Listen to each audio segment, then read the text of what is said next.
ఇప్పుడు ఫుడ్ ఎంత అవైలబిలిటీ అంటే నువ్వు తల తిప్పకుండానే ఫుడ్ దొరుకుతుంది, చెయ్యట సాల్సినామంటే ఫుడ్ దొరుకుతుంది. కాబట్టి కంప్లీట్గా మారిపోయింది. అందువల్ల ఏం చేసేసినాము, ఇప్పుడు ఎక్కువ తింటావచ్చు. ఆ థ్రిఫ్ట్ జీన్స్ వచ్చి డెవలప్డ్ సెంచురీస్ ఇప్పుడు మనకు అనర్థం కలిగిస్తుంది. ఎందుకంటే ఫుడ్ అంతా అక్యూములేట్ అయిపోతుంది. ఆ ఫుడ్ ఏమని చేస్తుంది, ఫ్యాట్గా కన్వర్ట్ అవుతుంది. ఫిజికల్ యాక్టివిటీ లేదు. ముందు అంతా ఎక్కడికి పోవాలన్నా, స్కూల్స్ పోవాలన్నా అంతా నడిచిపోతాడు.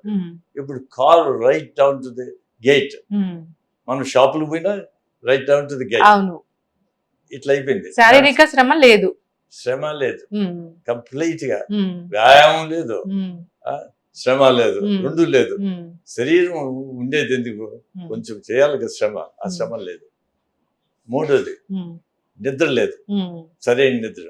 మనం జాబ్స్ చేసేది అన్ని సినిమాలు ఏమేమో వచ్చేసాయి. అప్పుడు అది ఏదో ఒక సినిమా చూసేవాళ్ళు, ఇప్పుడు సినిమా కాదు కదా, ఎప్పుడు సినిమా ఉంటుంది, చేతిలోనే ఉండదు సినిమా. మీకు స్మార్ట్ ఫోన్స్ వచ్చినాక సినిమాలు చేతుల్లో ఉండిపోయాయి. కాబట్టి అందులో ఆ బ్లూ లైట్ ఎమిట్ అవుతుంది కదా, దాంట్లోంచి అది స్లీప్ మెలటోనిన్ డిస్టర్బ్ చేస్తుంది.